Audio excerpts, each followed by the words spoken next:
Arrête bien, t'as eu, tac tac, bang bang. Non, ouais, donc, aujourd'hui on va parler Zorba le Grec, qui est un putain de bon film de ouf. Comme à peu près 99% des films que je regarde, c'est parce que j'avais des extraits sur Insta et que ça m'a un peu fait kiffer. Tu connais, genre, je suis très influençable. Je regarde, hop, après je fais, ah, c'est vrai que ça a l'air pas mal. Hop, hop, hop. Après, tu connais, hop, petit film en streaming. Non, bien sûr, j'achète les films, les gars, regardez pas en streaming, c'est illégal. Après, vous allez finir en prison. Vous vous rappelez de la publicité quand on était petit peu, où le gars il piratait des films et il y a le GIGN qui débarque chez lui qui nique tout. Bah, c'est un peu ça qui va se passer, donc piratez pas les films. Non, mais en vrai, Zorba le grec. En gros, il y aura du spoil, hein, comme d'hab, de toute façon. C'est en gros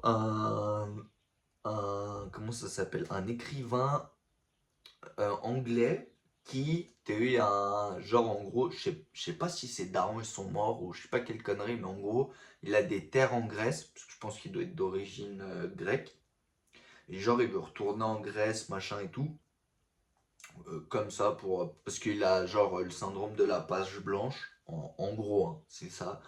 Et il rencontre Zorba, Zorba le grec. Zorba, c'est un personnage qui est comme ça. C'est un peu en gros, ceux qui ont la ref, c'est un peu comme Zike.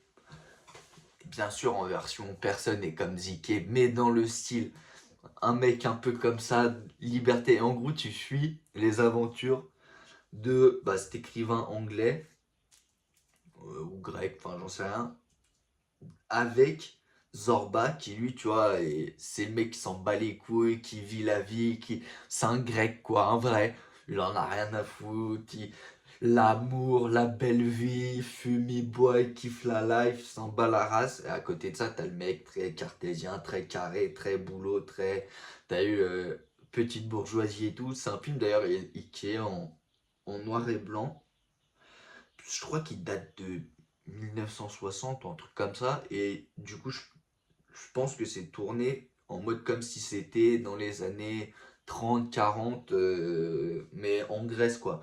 C'est putain de stylé, c'est putain de stylé. Et il y a plein de trucs qui se passent. Tu suis vraiment tous leurs trucs. En gros, hein, le speech, c'est quoi? C'est vas-y, ils se chauffent, Zorba et l'écrivain anglais, pour créer une mine. Parce que dans les parties des terres qu'il a, enfin, c'est de ce que j'ai compris, hein, les gars, hein, que je raconte. Ça se trouve, c'est pas du tout ça, hein, mais moi, c'est ce que j'ai compris. C'est en gros, l'anglais et Zorba, il se fait chaud à faire du business, en gros. Et tu vois, aller exploiter leurs terres, quoi. Et tu suis toutes ces aventures, mais c'est génial. Puis c'est dans la Grèce de l'époque, très religieuse. Tu vois ce que je veux dire? Puis tu vois, tu suis leurs histoires. En gros, tu vois, il y a une femme où en gros, elle va tomber amoureux, l'anglais, tout ça. Puis, tu vois, il y a plein de rebondissements. Mais Zorba, il est incroyable. Qu'est-ce que. Ce personnage, Zorba, qu'est-ce qu'il est incroyable. C'est un mec que il rigole à ses galères. Tu vois ce que je veux dire? Dans ce style-là. C'est un putain de plaisir à regarder. Honnêtement, c'est un putain de plaisir. Il est vieux le film, hein, pourtant. Il doit bien avoir, je sais pas, 60 balais facile. Mais putain, très bien tourné. Putain de beau. Des belles musiques. Bien, c'est quand même drôle à de bons moments. Il y a des fois où c'est quand même moins drôle. Bon, après, c'est un film à l'ancienne, hein, t'as compris. Mais vraiment à l'ancienne, quoi. Et franchement, tu suis cette dualité entre le gars très carré, très. C'est comme s'il faut que ça soit comme ça. Puis t'as Zorba qui lui, bah, il en a rien à foutre. Zorba, il est en freestyle, il se lève le matin, il sait pas ce qu'il va faire la veille. Enfin, il sait pas ce qu'il va faire. Et tout est en freestyle, quoi. Et tu suis ces deux gars qui deviennent bêtes de potes et machin. Et tout le long du film, il y a cette dualité entre les deux, mais en même temps, ils sont différents, mais en même temps ils se complètent bien. Parce que du coup, t'as eu, il y en a un qui lui, vas-y, c'est le financier, c'est le mec carré, c'est le gars qui a les housses, qui va truc et un machin. Puis Zorba, c'est le fou qui va aller, qui va mettre un point dans la gueule aux travailleurs, qui va leur dire, faut monter sur la mine. Et tu suis tout le truc. Et franchement, la scène de fin, il y a plein de scènes folles, hein. Par exemple, quand T'as vu, parce que l'anglais, à un moment, il fricote avec une meuf qui est une veuve. Et genre, en gros, tous les gars du village, ils veulent la sauter. Mais elle fait un peu la resta. Du coup, ils n'arrivent pas à la sauter. Mais lui, vu que c'est un anglais, écrivain, gosse beau, il arrive à la sauter. Et du coup, vu qu'il y a plein de mecs qui sont amoureux d'elle, truc et tout, bah ça cesse, ça part en couille, il y a embrouille. Au final, hmm, j'ai pas envie de dire de conneries. De ce que je me rappelle, là il y aura du spoil, hein, donc si tu l'as pas vu le film, de toute façon, quand moi je parle d'un film, faut jamais que tu l'aies déjà vu, faut que tu regardes que si t'as déjà vu. Hmm. Ils égorgent la meuf. Il y a plein de péripéties hein, en train, mais un moment, clac, ils égorgent la meuf, ça, elle est hard la scène. Mais en plus, Zorba, il le savait, ce petit bâtard, mais il a laissé passer. Mais putain, les scènes avec Zorba sont folles. On raconte toutes les choses qu'il a fait pendant la guerre. C'est fou, frère. C'est fou, parce que l'anglais, à un moment, il le confronte, il lui dit ah, mais machin, t'as pas, je sais pas quoi. Il fait mec, j'ai violé, tué, brûlé, machin. Il décrit tout ce qu'il a fait. Tu fais ah, ouais, c'est un mec, c'est un mec salace. Bref. Ouais, donc en gros, il y a ouais, la scène où tu sais, ils ont égorgé la Fimbi de l'anglais, là j'avoue, c'est un peu. Mais c'est une bonne scène, hein. C'est un peu rare. Il y a aussi tous les trucs avec Zarba et sa Fimbi, parce que lui aussi il a une Fimbi dedans, enfin, il en a plein d'autres, hein. Mais putain, c'est dans ce sens, le ziké, le goût de l'aventure. Ce film il te donne envie de voyager et d'aller conquérir des. Mais j'ai un truc en moi, dans la tête, mais je sais pas, il y a peut-être d'autres gens qui ont ça. Bon, de toute façon, je pense j'ai déjà dû le citer un million de fois, hein. Moi, c'est Ziké qui m'a toujours fait kiffer. Putain, cet aventurier, mec, Ziké, c'est Ziké. J'ai toujours eu ce truc avec la ruée vers l'or. J'ai toujours kiffé. Genre, j'ai toujours dans mon coin de la tête de partir piller. Tu vois, oui, c'est être un enculé, mais j'ai toujours eu ce truc d'aller commencer à monter une mine et aller chercher de l'or, frère. Je sais que j'aurais la folie de l'or. C'est pour ça, frère. J'ai toujours ce truc dans un coin de la tête et j'adore les films, les trucs liés à des aventures, liés à ça, tu vois. Enfin, dans ce contexte-là. C'est pour ça que je dis que ça ressemble beaucoup à Ziké, mais Ziké il faisait ça dans la vraie vie. C'était pas un film, quoi. Mais Zorba, dans ça, tu vois, il y a ce côté-là. Et putain, les scènes avec la meuf qui se tape, qui est une ancienne et tout, mais une bourgeoise, machin. Et putain, sont incroyables les scènes où il la drague, il l'endort, il truc, il se met rapta, il raconte des conneries. À un moment, Zorba, tu vois, il doit aller acheter du matos pour bosser. Et vas-y, tout le monde au village, ils se pissent dessus parce qu'ils savent, Zorba s'en bat les couilles. Donc ils sont en mode, tu vois, et l'anglais et sa Fimbi et tout, c'est en mode, bah, est-ce qu'il va bien revenir, truc, machin. Lui, il est en mode, oui, oui, bien évidemment, les gars, vous inquiétez pas. Il se barre pour, je sais pas, quelques jours. Au final, là-bas, il crame full l'argent, il se démonte une putain de meuf qui aime le jeu. Il vit la vie de roi, la bonne bouffe, les trucs. Il écrit une lettre à l'anglais et à la Fimbi pour leur dire qu'il vit la vie d'artiste et qu'il faut pas lui en vouloir.